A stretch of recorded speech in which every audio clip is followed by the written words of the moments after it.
I guess one problem for you if you have a question about it.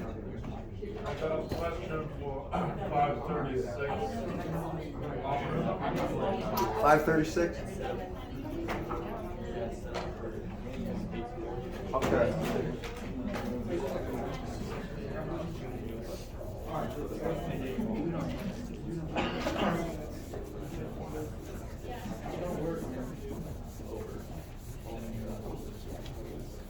Dr. Baginski, I think Yeah. the spray you need to clean the board is right next to the stool. What?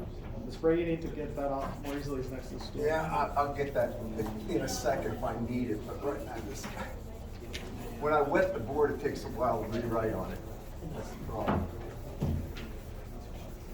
All right, so for that problem, give me the specifics on 536. I could look, but if you just tell me, it's fine.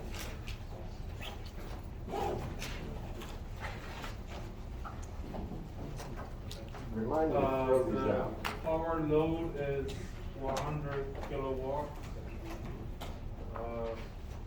Frequency is 60 hertz. Power factor is 0.7 lagging. The VRMS is 480 volts. The capacitor is 500 microfarad. Microfarads. And what are they asking?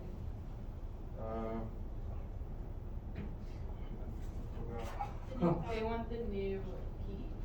Hold it. This, before the capacitor's added, that's the power factor. Yeah.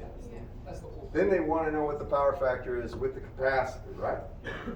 Okay, let's do that one. Let me explain this again. So we have a load right here, and it has 480 volts RMS at 0 degrees volts RMS. And then it's got the actual power here at the load, and that's 100 kW. That never changes. Do you all follow me on that? The real power never changes. The reactive power will, but that real power is always going to be there. Do you all follow me in that class?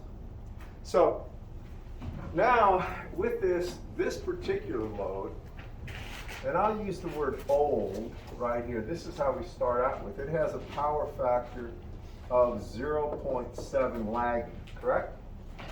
So what we're going to do here is we're going to create a power triangle for this. Do you all follow me? That's the way we've been doing them. And I want to make sure if you have questions, please stop me. I'm not trying to go too fast, but I want to cover this material clearly. And if I can, I'll spend a little more time on some others. If we look at this, I know that this is equal to cosine of the angle old of the power factor. Correct, class? So now I need theta old. I need to find the angle between the voltage and current, or the real and reactive power. It's the inverse cosine of 0.7 and 46 degrees. how much? 46. Is that right? Yeah. All right, 46 degrees. Okay? Now, after I have that, the next thing I do is I'm going to plot or show you the power triangle. And yes, estimate, the SO. Y'all with me, class? Everybody? So this is going to be SO. On the real axis, that always has 100 kW. That's the real power, correct, everyone? Now, it says it is lagging, right, the power factor? That means it's going to be in the first quadrant. V times I conjugate, because I will be lagging, the conjugate will have a positive angular sense. So it's going to be like this, right? And this would be JQ here, the reactive power. Now this angle is 46 degrees. Y'all, everybody, give me a show of hands if you understand me so far. I'm not trying to spend a lot of time on stuff everybody understands. Y'all with me? All right, now when we have that, the next thing I'm going to do is find Q, JQ. Always, when you have a right triangle, you think tan, cosine or sine. In this case, we're looking for this side. We know this side, Q, over 100K is equal to the tangent of 46. Are you with me, everyone? And that means Q here, the unknown Q, in this case, Q old, the old reactive power would be 100 kW, or 100K, times the tangent of 46 degrees, right? And could somebody give that to me? 102 kilowatts. 102 kilowatts? Not watts, kVR, right? Sorry. Yeah. So it's 102, did you say? Yes. K is times 10 to the third, and then volt amps reactive var. Okay? It's reactive. Okay? Now, we go to the new, right? And here's the thing. When we have a capacitor, I know if I have a capacitor, right, with a voltage VRMS across it, the minus JQ associated with that is omega C times VRMS magnitude squared. Do y'all remember doing this class? It's omega times C times the VRMS squared. How many remember that? Okay. There should be a J count There. Okay. Normally when I'm doing these problems, I know that this is going to be reactive power. I just set it equal to omega C VRMS squared because I know it's reactive power and I'll have a negative sense. You all with me? So now I calculate this. So what is this going to be? For the capacitor, the Q of the cap in magnitude is omega C VRMS squared. Omega is 2 pi times 60, right? The capacitor's value is 500 microfarad. That's 500 times 10 to the minus 6, or 5 times 10 to the minus 4th farads. And then the voltage is 480, and I've got to square that. So what is this value going to be? I know it's negative, Jay, but just what is that, class? Negative 43,407. 43,000, 43.7, did you say? 43.4. Okay, and that would be kVR. I know it's negative, it's a capacitor, it's gonna have a negative reactive power. Are you with me? How many see this? So now, when I create the new power triangle, I take my Q old here and I subtract that from it. You all follow the thought process. So now, and I'll do it right here. This is my S new.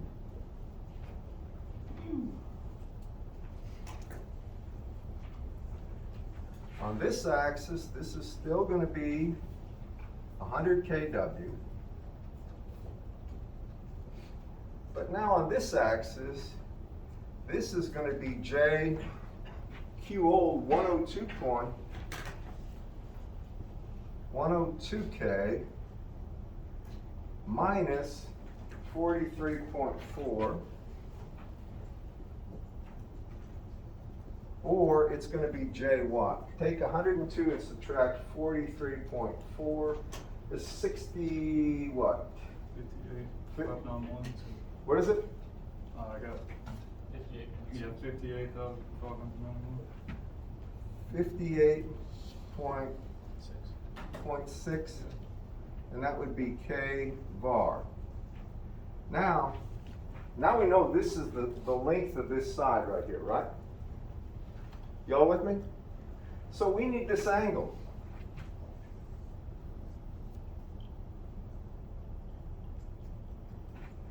Do you agree with that? Can you all see it in the far back? Back there, can you see it? Very far, okay. So how do I get that angle?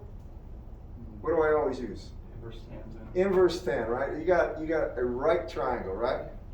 So opposite, which is 58.6 over adjacent, which is 100, is equal to the tangent of that. So take the inverse tan of 0.586. Really? Let me put it to you here. I know that the tangent of theta nu, this is how we get the angle, is equal to 58.6 over 100. The k's cancel, and that means theta nu equal what? 30.37 Degrees. degrees, yeah. Is second that? 30.37 degrees. Yep. So this is 30.37 degrees. We're still not at the power factor. What do I do now finally? Cosine of that. Yeah, this is the angle between the voltage and current, or the real and reactive power. You take the cosine of this. So the new power factor is cosine of 30.37 degrees. And what do you get for that? 0.8628 or 0.86. 0.86 about. How many got that? Y'all agree with that, class? Now you see the process. The key thing is understanding that the reactive power associated with that capacitor is omega times C times the voltage squared. That's the key thing. It's got to be RMS voltage, okay? Some of you may actually be doing stuff with this. How many have heard of the smart grid? Anybody? For power distribution?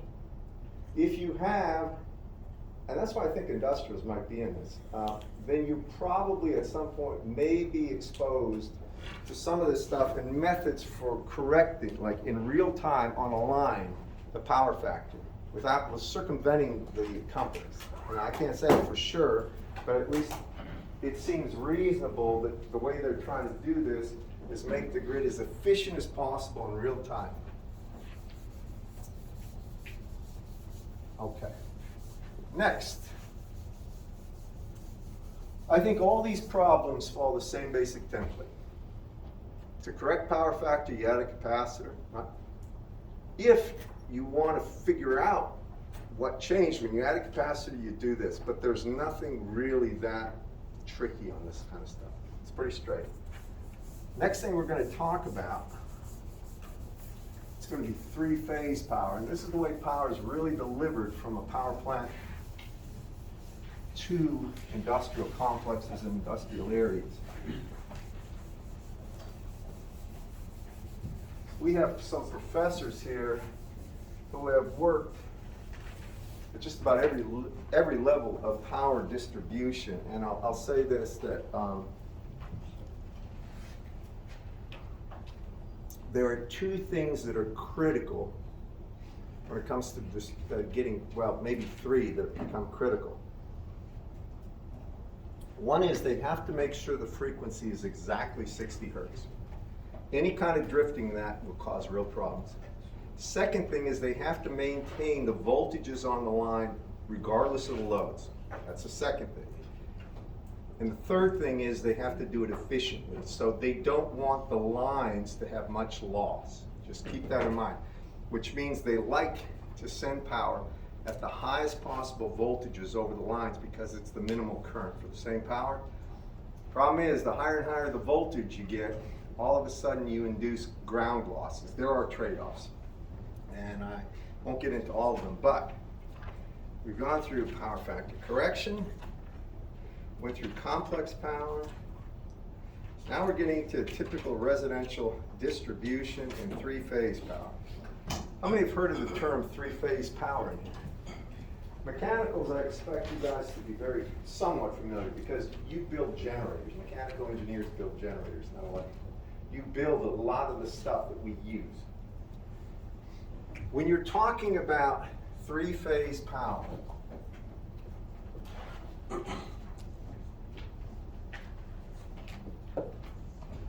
what you're really talking about is having three generators. And this is in your mind's eye. Three different generators, same exact voltage,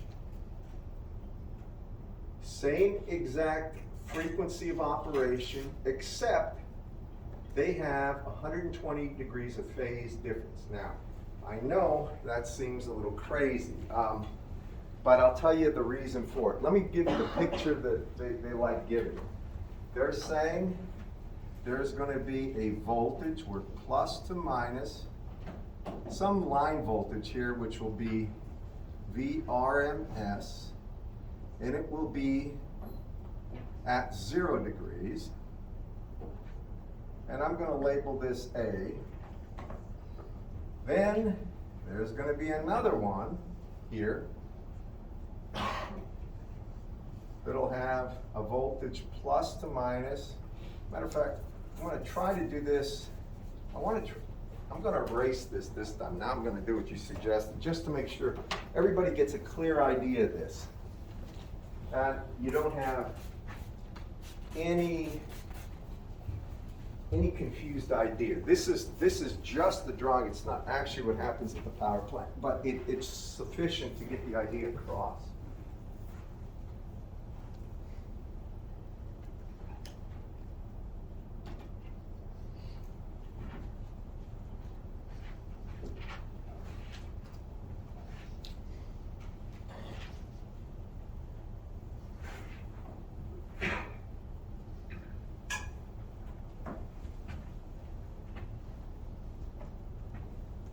While that's drawing, I'm going to work over here. So when we do this, I'll first draw them up.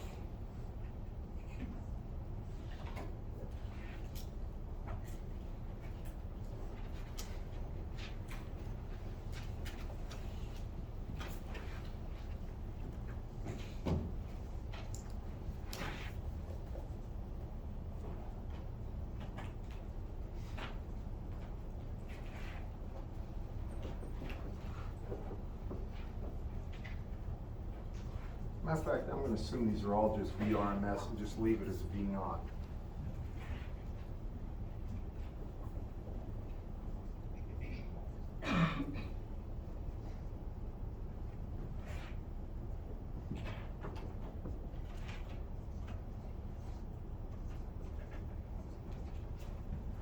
These are all RMS voltages.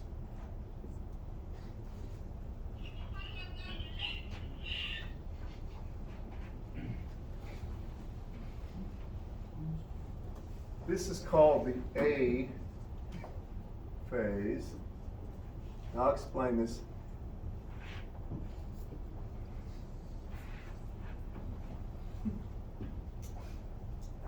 And you know, it really doesn't matter, but he's going to have these delayed. So this will be having a minus 120 degrees right here. And this would be a minus 240. Now this is going to be the B phase. And this is going to be the C phase.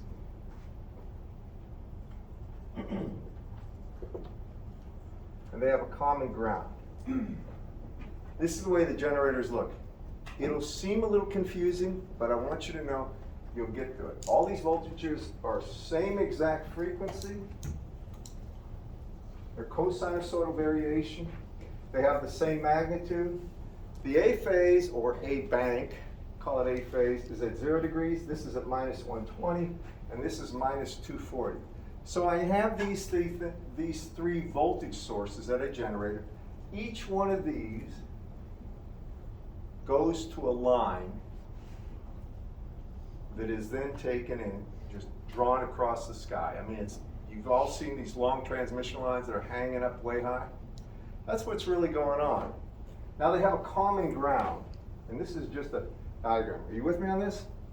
Anybody have an idea why they would have three exactly the same magnitude and frequency generators, all skewed by 120 degrees? Why would they have that? Anybody?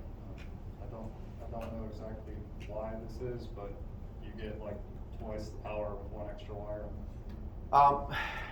You're onto something, but it's not quite that. Here's the real thing. The thing I didn't say was they're assuming the load, the impedance to ground, is the same in all these. All right, that becomes a critical factor, which means the same current exists in all of them. Are you with me? Now, I can show you this. The real end result of this is the average power delivered from a three-phase system out of this is constant. The average power is the peak power. It never changes. That's the reason they do this. It's shown in a lot of examples. I can tell you, I'll put this up on OneNote. I don't think it would I'm not sure how much it would help you for me to go through this mathematically, but here's the way they do it. They put it in the time domain. This would be V naught cosine of omega t. This is V naught cosine of omega t minus 120 degrees. This is V naught cosine of omega t minus 240. Each of these has a current from the load. The current would be Im cosine of omega t, and this would be minus the actual phase caused by the load. There would be identical displacements.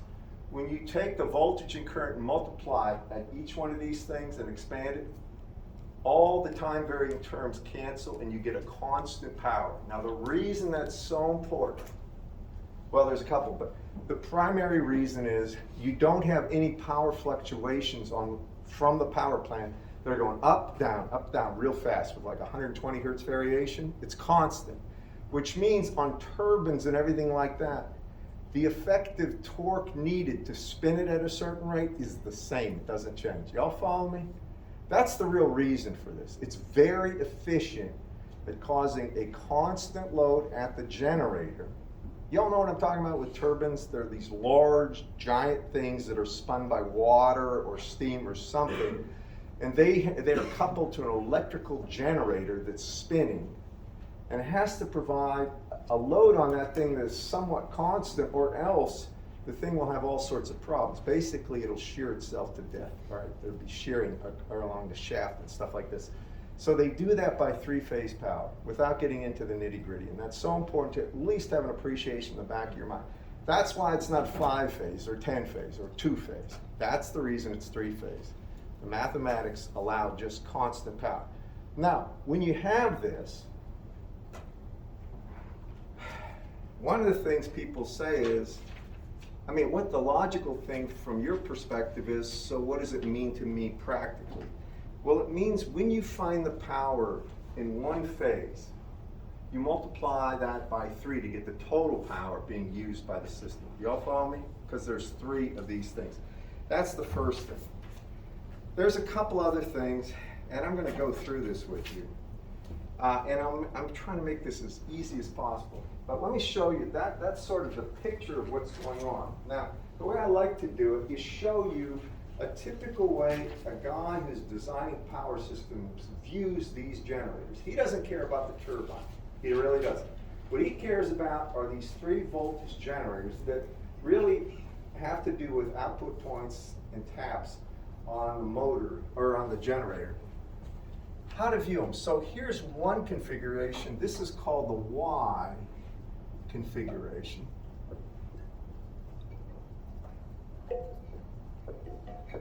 And here's what we do, and you'll see why it's called Y.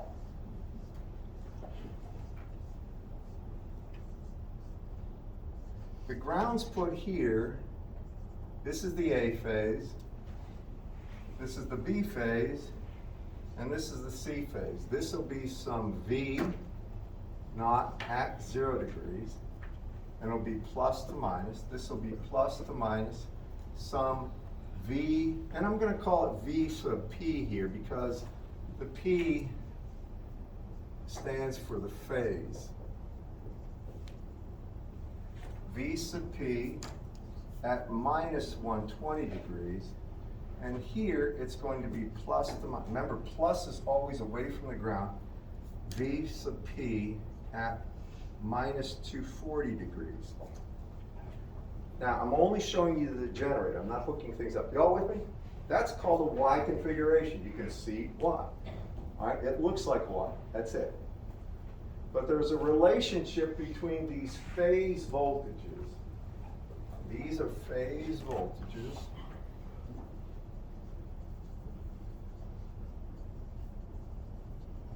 And something called a delta voltage configuration or delta source. So I'm going to put A, B right here, and then C here. And you're going to understand why this is the case.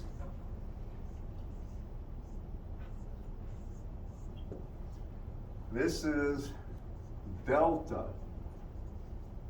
configuration.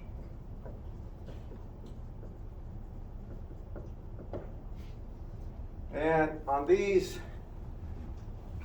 the way he's going to have this typically done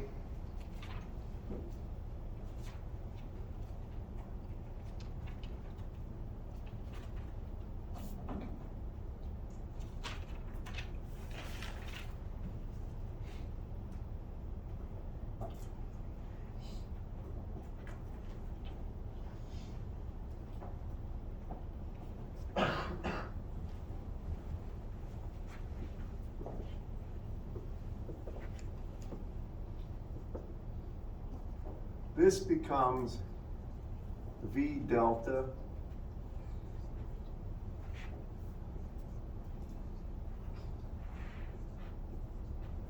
and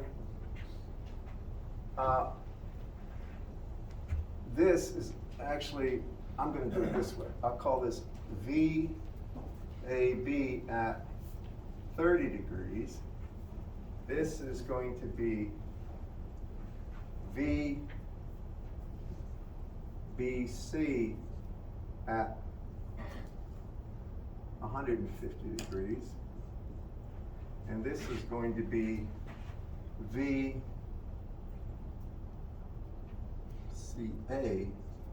at 270 degrees. I'll explain this in a second. And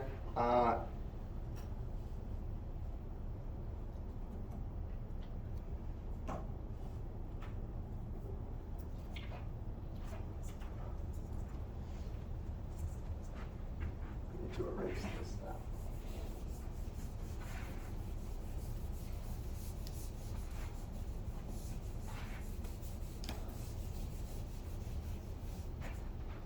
Just for a second, think about this.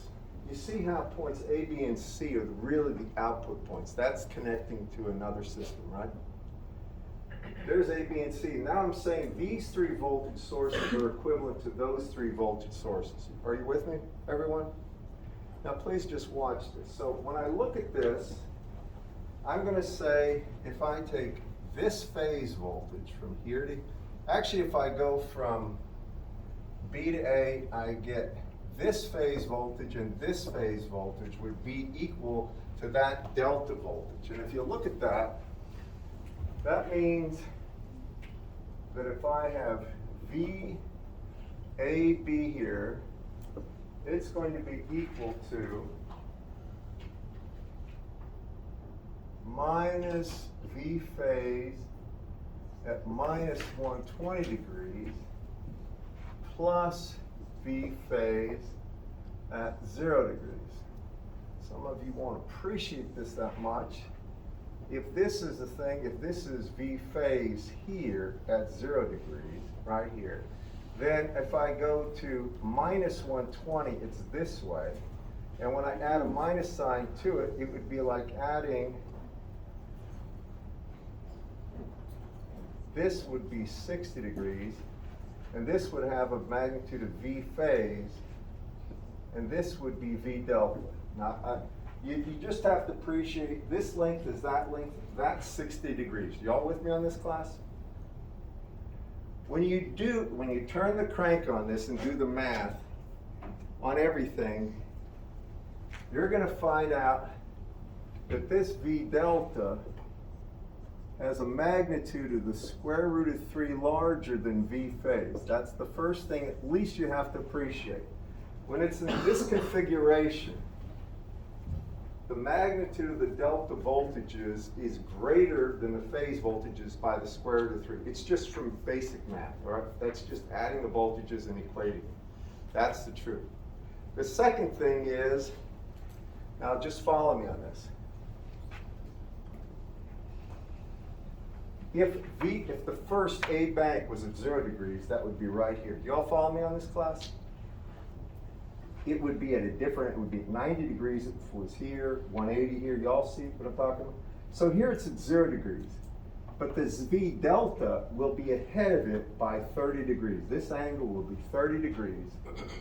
There will always be a 30-degree difference between the A bank voltage in the AB phase right here. So I can replace this, and I can literally say the magnitude of this is simply going to be square root of 3 times V phase, and it's got an angle of 30 degrees. I didn't prove that mathematically for time's sake, but it is, the way you get it, take the cosine of 60, you get this length, right? Cosine of 60 is what? 1/2? So this length would be 1 plus a half, or 3 halves, right? This height, or I'm sorry. Yeah, that would be cosine.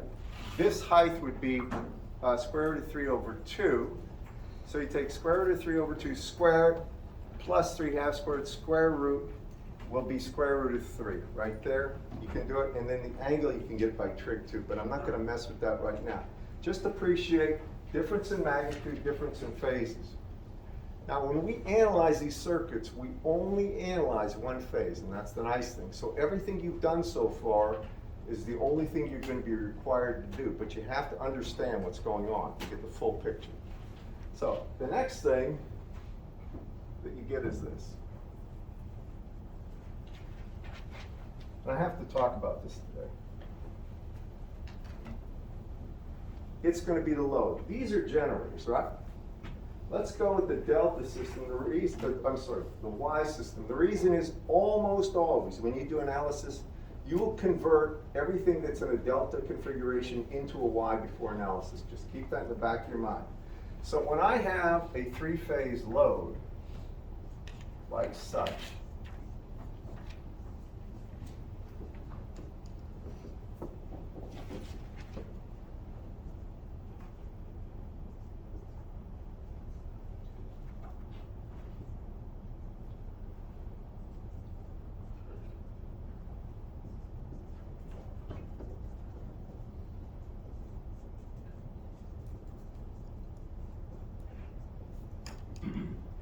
these are hooked via transmission line to some load. And the loads could be in a delta setup or in a Y setup. I'm going to hook them in terms of a Y. So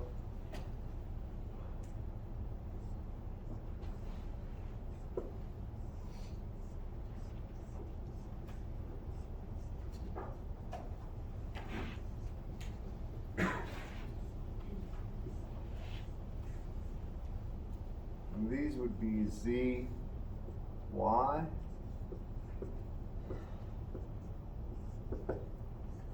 This is what it would look like. Y'all follow me? I'm literally putting the same type of Y configuration over here, only with loads that are all ZY. All right? Now please hear me on it. You see how this ground is here and the ground is here? That's 0 volt potential.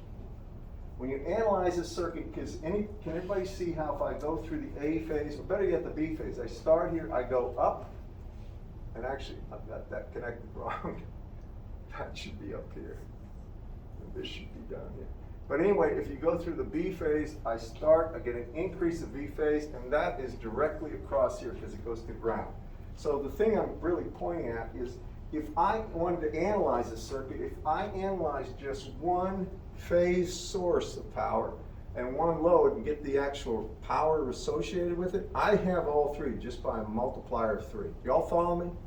Give me a show of hands here. You may not like this, but at least you need to understand it. You with me on that? That's the essence of it. So getting back to this, when we analyze any power system, three-phase power system, we simply take it and reduce it to one A phase. So this is one phase, and this is always the A phase. A is just a label, so it gives us something term when we want to refer to something, the 0 phase bank. It looks like this. V phase at 0 degrees.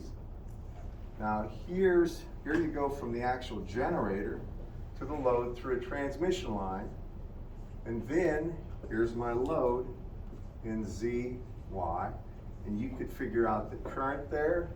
Now y'all realize this is a very simple problem. You got a load and you got a load and you got a source. If I want the current, the power factor, anything, I can figure that out fairly straightforward. You have all the tools, you've done it.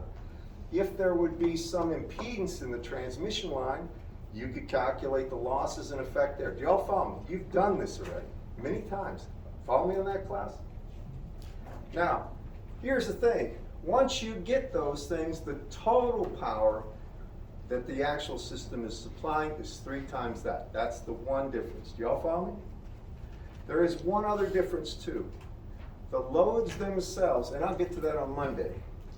Delta loads are different than Y loads, and I'll put that up Monday. So now it is time for your quiz.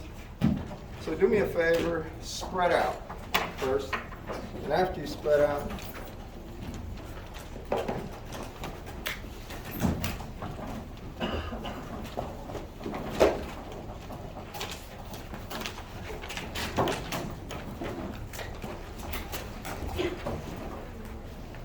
remember, no variable electronic, spread out as much as you can. On that. I'm going to start in the back.